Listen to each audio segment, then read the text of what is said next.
चला मंडळी, काश्मीरला गेलंच पाहिजे या माझ्या वाक्यावर मी ठाम राहत. काश्मीरला जाऊ नका म्हणणाऱ्यांना काही समजावून सांगायला आलं, विरोध करायला नाही. मी कोणाचाही विरोध करत नाही आहे. एक वाक्य लक्षात ठेवा, ये धरती अपनी है, अपना अंबर है रे. या वाक्याला लक्षातच ठेवायचं. ती जमीन आपली, त्यावरचं आकाश आपलं, ती हवा आपली आणि त्या हवेवर अधिकार सुद्धा आपला.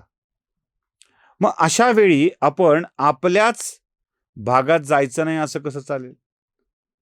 त्यासाठीच तर आपल्याला तिथे जायला हवं. तुम्ही श्रीनगरला जाल तेव्हा एका उंच टेकडीवर शंकराचार्यांचं मंदिर आहे. त्याला शंकराचार्य हिल्स सुद्धा म्हणतात. ते आहे महादेवाचं देऊळ आणि त्याखाली छोटीशी शंकराचार्यांची तपोभूमी. हे कोणते शंकराचार्य आहेत? तर हे आदि शंकराचार्य आहेत. ज्या आदि शंकराचार्यांनी, म्हणजे मी तुम्हाला मुद्दाम जा म्हणून सांगतोय, ज्या आदि शंकराचार्यांनी ग्लानी आलेल्या हिंदू धर्माला भारतभर प्रवास करून पुन्हा एकदा तेजोवलय प्राप्त करून दिलं, त्या आदि शंकराचार्यांची तपोभूमी.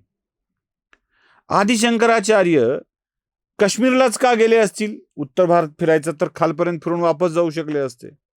त्याचं कारण तसंच आहे.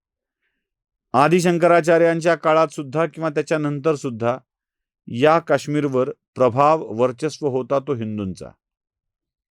काश्मीरचे राजा, मग ते डोगरा राजा असोत, सिख राजा असोत, की हिंदू राजा असोत की राजपूत राजा असोत, ते हिंदू परंपरेला मानणारे होते. आणि या राजांच्या प्रभाव क्षेत्रात असलेल्या काश्मीरमध्ये जाऊन तिथे या कश्यपाच्या भूमीला, म्हणजे काश्मीरला, वैदिक परंपरा असलेल्या भूमीला पुन्हा एकदा हिंदूमय करण्यासाठीचे प्रयत्न शंकराचार्यांनी तिथून केले होते.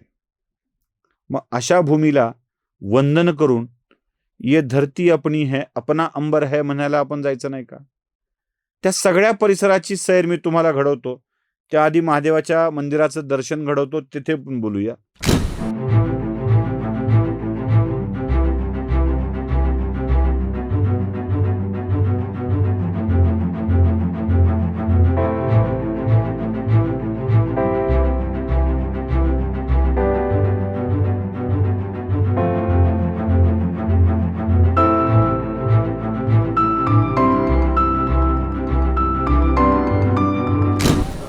नमस्कार.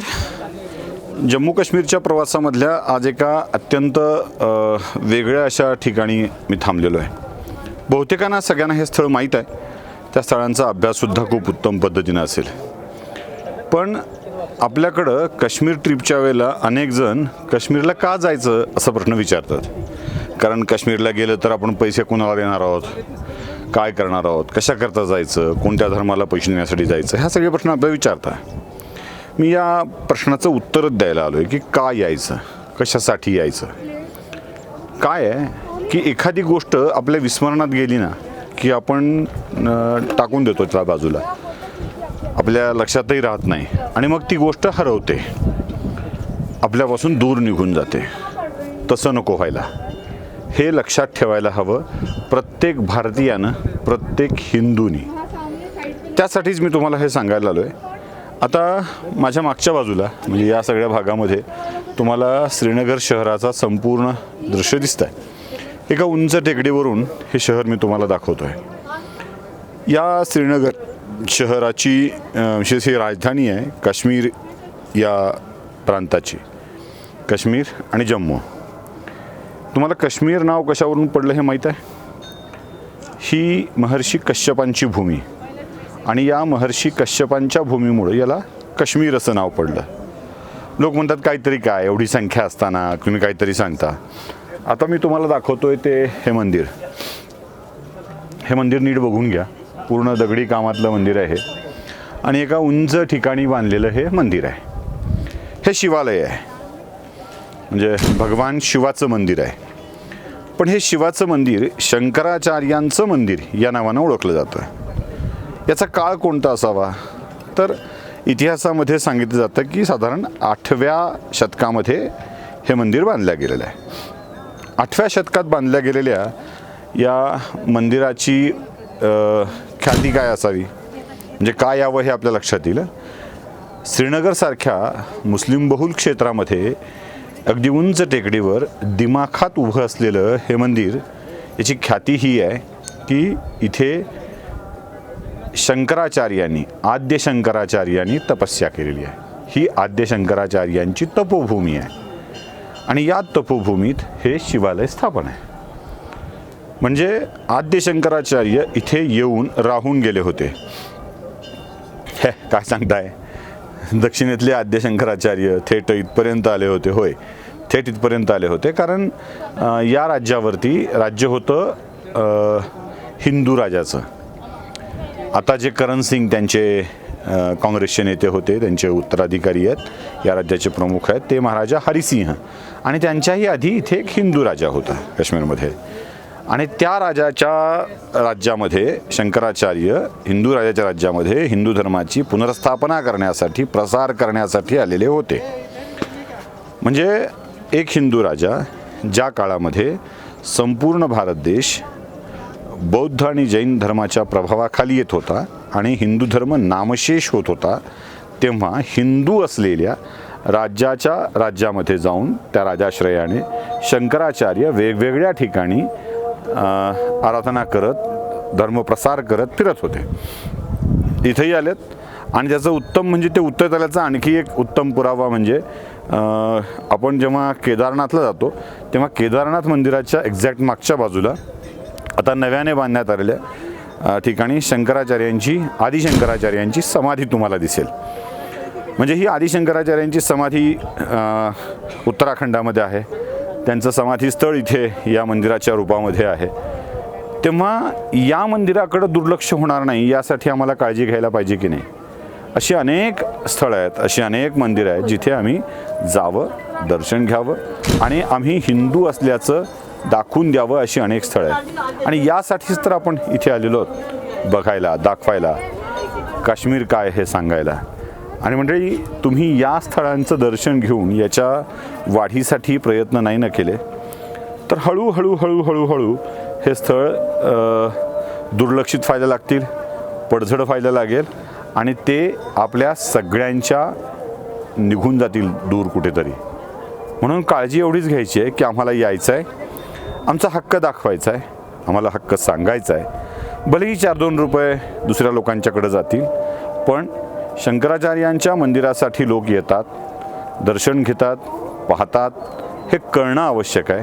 आणि त्यासाठी तुमच्या माझ्यासारख्या भारतीयांनी, हिंदूंनी या मंदिराला नुसतं येऊन नाही, आपला हक्क सांगून, आपल्या हक्काची, आपल्या प्रेरणेची गोष्ट म्हणून त्याला मदत करण्यासाठीची प्रक्रिया आपण हिंदू म्हणून राबवायला पाहिजे.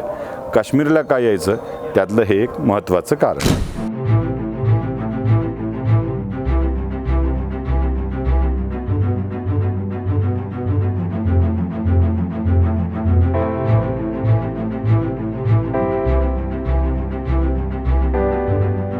हे महादेवाचं मंदिर पाहिलं. या महादेवाच्या मंदिरानंतर मी तुम्हाला घेऊन जातोय ते शंकराचार्यांच्या तपोभूमीकडं. आधी तपोभूमीचा परिसर दाखवतो आणि मग आज जाऊन आपण या सगळ्या गोष्टी जाणून घेऊया.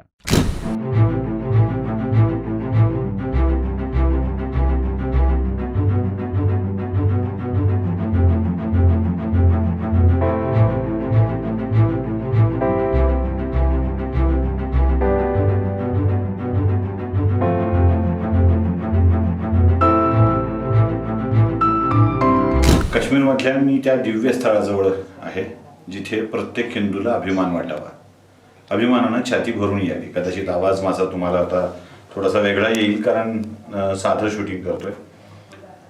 संपूर्ण भारत देशाला जेव्हा हिंदू धर्माचा ऱ्हास होण्याची भीती वाटू लागली होती तेव्हा या धर्माच्या पुनर्स्थापनेसाठी एक तरुण संन्याशी पुढे आला आणि त्यांनी धर्मदंड हातात घेऊन पुन्हा एकदा अखंड हिंदुस्थानात हिंदू धर्माची पुनर्स्थापना केली.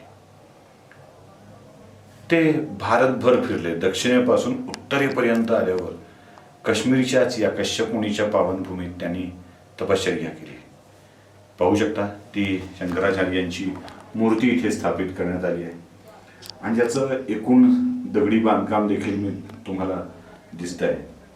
हे मंदिर 8व्या शतकातलं आहे म्हणतात, म्हणजे साधारणतः 1200 वर्ष 1300 वर्ष आधीचं. 1300 वर्षाचा हिंदू धर्माचा इतिहास सांगणाऱ्या या मंदिराचं दर्शन घ्यायला हिंदूंनी यायला हवंच ना. म्हणूनच तुम्हाला मुद्दाम हे मंदिर मी दाखवतोय. काही पायऱ्या चढल्या की या दिव्य स्थळाचं दर्शन तुम्हाला होईल. त्यामुळे नक्की काश्मीरला या, इथे दर्शन घ्या आणि शंकराचार्यांच्या प्रती आभार व्यक्त करून माझा धर्म स्थापित करण्यासाठी तो असाच राहावा यासाठीचे आशीर्वाद बळ त्यांच्याकडून नक्की घ्या. आदिशंकराचार्य पाहिलं. मग आता काय निर्णय, जायचं की नाही जायचं? मी तर गेलोय, मी जाणार आहे. या शंकराचार्यांच्या मंदिरच्या ट्रस्टच्या अंडर साधारणतः तिथली 15 मंदिरं येतात. मग मार्तंड भैरव मंदिर असो, देवीची मंदिरं असो की अजून कोणती मंदिरं असो, या सगळ्या मंदिरांना बळ द्यायला जायला नको आपल्याला? अहो, एकेका दिवशी लाख लाख पर्यटक तिथे येतात. त्या लाख लाख हिंदू पर्यटकांनी अगदी 10-10 रुपये जरी या सगळ्या मंदिरांच्या उत्कर्षासाठी द्यायचं ठरलं तर महिन्यात काय जमा होतील विचार करा. किमान इथे लोक त्यासाठी येत आहेत. आम्ही गुलमर्गला जाऊ पण सैन्याचं बघू, आम्ही काश्मीरला श्रीनगरला जाऊ पण शंकराचार्य आणि मार्तंड भैरव मंदिर बघू, आम्ही पहलगामला जाऊ पण आम्ही बघताना तिथलं ममलेश्वराचं मंदिर बघून येऊ. या सगळ्या गोष्टी आम्ही करू शकतो का याचा विचार आपण नक्की करावा आणि काश्मीरला नक्की जावं अशी विनंती करतोय. नमस्कार. जागृतीचा विधायक बुरुज